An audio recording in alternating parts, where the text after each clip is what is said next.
Hello everyone, welcome back to my YouTube channel ಮನೆ ಅಡುಗೆ 18. ನಾನು ಇವತ್ತು ಮಾಡ್ತಿರೋ ರೆಸಿಪಿ ಆಗ್ಲಕಾಯಿ ಗೊಜ್ಜು ಮಾಡ್ತಾಯಿದ್ದೀನಿ. ಅದಕ್ಕೆ ಫಸ್ಟ್ ಏನು ಮಾಡಬೇಕು ಅಂತ ಹೇಳ್ತೀನಿ. ಫಸ್ಟು ಆಗ್ಲಕಾಯಿನ ನಾನು ಫ್ರೈ ಮಾಡ್ಕೊಳ್ತಿದ್ದೀನಿ. ಅದಕ್ಕೆ ಒಂದು ಪ್ಯಾನ್ಗೆ 3 ಸ್ಪೂನಷ್ಟು ಆಯಿಲ್ ಹಾಕ್ಕೊಳ್ತಿದ್ದೀನಿ. ಆಯಿಲ್ ಹಾಕ್ಕೊಂಡು ಈ ಥರ ರೌಂಡಾಗಿ ನಾನು ಆಗ್ಲಕಾಯಿನ ಕಟ್ ಮಾಡ್ಕೊಂಡಿದ್ದೀನಿ. ಕಟ್ ಮಾಡಿಕೊಂಡು ಅದು ಬೀಜ ಇರುತ್ತಲ್ಲ ಆಗ್ಲಕಾಯ್ದು, ಅದನ್ನೆಲ್ಲ ಫುಲ್ ನೀಟಾಗಿ ತೆಕ್ಕೊಂಡಿದ್ದೀನಿ. ತೆಗೆದ್ಬಿಟ್ಟು 1-2 ಸಲ ವಾಶ್ ಮಾಡ್ಕೊಂಡಿದ್ದೀನಿ. ವಾಶ್ ಮಾಡಿಕೊಂಡು ನೀರೆಲ್ಲ ತೆಗೆದು ಇಟ್ಟಿದ್ದೀನಿ. ಸೊ ಇವಾಗ ಆಯಿಲ್ ಹಾಕಿದ್ದೀನಲ್ಲ ಪ್ಯಾನ್ಗೆ, ಅದಕ್ಕೆ ನಾನು ಹಾಗಲಕಾಯಿ ಹಾಕಿಬಿಟ್ಟು ನೀಟಾಗಿ ಫ್ರೈ ಮಾಡ್ಕೊಳ್ತೀನಿ. ಹಸಿ ವಾಸನೆ ಹೋಗೋ ತನಕ ಹಾಗಲಕಾಯಿನ ನೀಟಾಗಿ ಫ್ರೈ ಮಾಡ್ಕೊಳ್ಬೇಕು.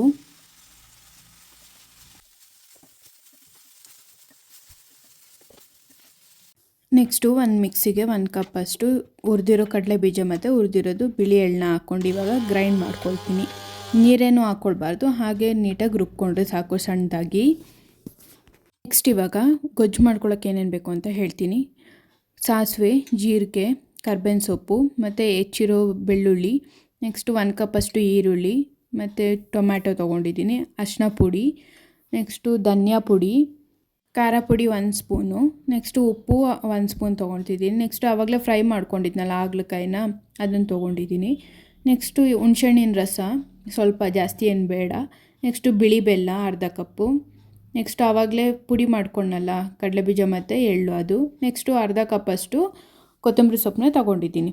ಇವಾಗ ನೆಕ್ಸ್ಟ್ ಹೇಗೆ ಮಾಡಬೇಕು ಅಂತ ಹೇಳ್ತೀನಿ. ಫಸ್ಟು ಒಂದು ಪ್ಯಾನಿಗೆ 1 ಇಲ್ಲಾಂದರೆ 2 ಸ್ಪೂನಷ್ಟು ಆಯಿಲ್ ಹಾಕ್ಕೊಳ್ತಿದ್ದೀನಿ.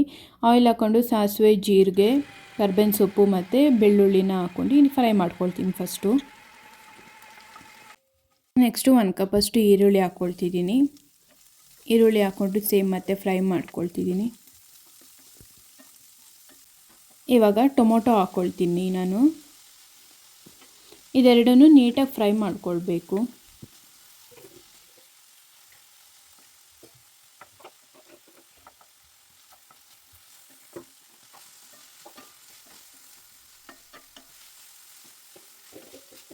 ಆವಾಗಲೇ 1 ಸ್ಪೂನಷ್ಟು ಉಪ್ಪು ತೊಗೊಂಡ್ನಲ್ಲ, ಇವಾಗ ಚಿಟಿಕೆಯಷ್ಟು ಉಪ್ಪನ್ನ ಫ್ರೈಗೆ ಹಾಕ್ಕೊಳ್ತೀನಿ ನಾನು ಮುಂಚೆನೇ.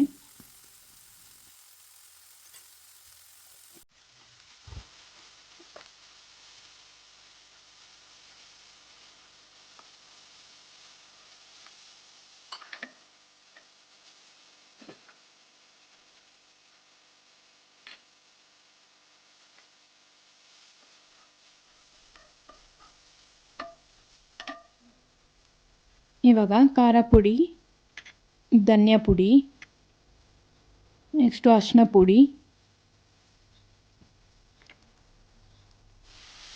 ಮತ್ತು ಹುಣಸೆಹಣ್ಣಿನ ರಸ ಹಾಕ್ಕೊಂಡು ಮತ್ತೆ ಫ್ರೈ ಮಾಡ್ಕೊಳ್ತೀನಿ.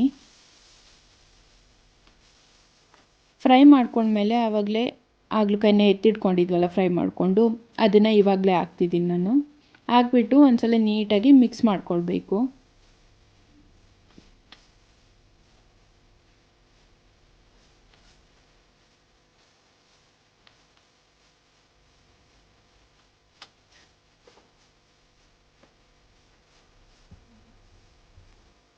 ನಾನು 2 ಸ್ಮಾಲ್ ಕಪ್ಪಷ್ಟು ನೀರು ಹಾಕ್ಕೊಳ್ತಾ ಇದ್ದೀನಿ.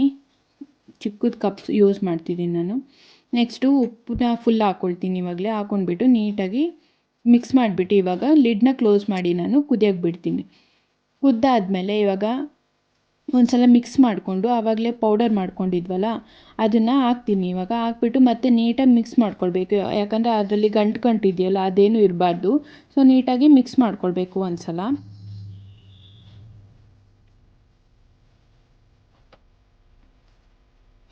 ಮಿಕ್ಸ್ ಮಾಡ್ಕೊಂಡಾಗಿದೆ. ನೆಕ್ಸ್ಟ್ ಇವಾಗ ಬೆಲ್ಲ ಹಾಕ್ಕೊಳ್ತಿದ್ದೀನಿ. ಬೆಲ್ಲ ನಿಮಗೆ ಬೇಡ ಅಂದರೆ ಸ್ಕಿಪ್ ಮಾಡ್ಬೋದು. ನಮಗೆ ಯಾಕಂದರೆ ಕಹಿ ಆಗೋದಲ್ಲ, ಹಂಗಾಗಿ ನಾನು ಬಿಳಿ ಬೆಲ್ಲನ ಹಾಕ್ಕೊಳ್ತಾ ಇದ್ದೀನಿ. ಹಾಕ್ಕೊಂಡ್ಬಿಟ್ಟು ಮತ್ತೆ ಮಿಕ್ಸ್ ಮಾಡ್ಕೊಳ್ತಿದ್ದೀನಿ. ಮಿಕ್ಸ್ ಮಾಡ್ಕೊಂಡ್ಮೇಲೆ ಗಾರ್ನಿಷ್ಗೋಸ್ಕರ ನಾನಿವಾಗ ಕೊತ್ತಂಬರಿ ಸೊಪ್ಪನ್ನ ಮೇಲೆ ಹಾಗೆ ಉದುರಿಸ್ಬಿಟ್ಟು ಮಿಕ್ಸ್ ಮಾಡಿ ಲಿಡ್ನ ಕ್ಲೋಸ್ ಮಾಡ್ಕೊಳ್ತೀನಿ ನಾನು. ಲಿಡ್ನ ಕ್ಲೋಸ್ ಮಾಡಿ ಒಂದು 5 ಮಿನಿಟ್ಸ್ ಸಾಕು. ನಾನಿವಾಗ ಸ್ಟವ್ನ ಆಫ್ ಮಾಡ್ತಾಯಿದ್ದೀನಿ. ನಾವು it's ready to serve and taste. ನೀವು ಬೇಕಾದ್ರೆ ದೋಸೆ, ಚಪಾತಿ, ರೊಟ್ಟಿ ಆ ಥರ ಯಾವುದ್ರ ಜೊತೆಗಾದ್ರೂ ತಿನ್ಬೋದು. ಚೆನ್ನಾಗಿರುತ್ತೆ ಟೇಸ್ಟಿಯಾಗಿ. Thank you so much for watching. Like ಮಾಡಿ, ಶೇರ್ ಮಾಡಿ, ಕಮೆಂಟ್ ಮಾಡಿ, ಹಾಗೆ ಸಬ್ಸ್ಕ್ರೈಬ್ ಮಾಡೋದನ್ನ ಮರಿಬೇಡಿ.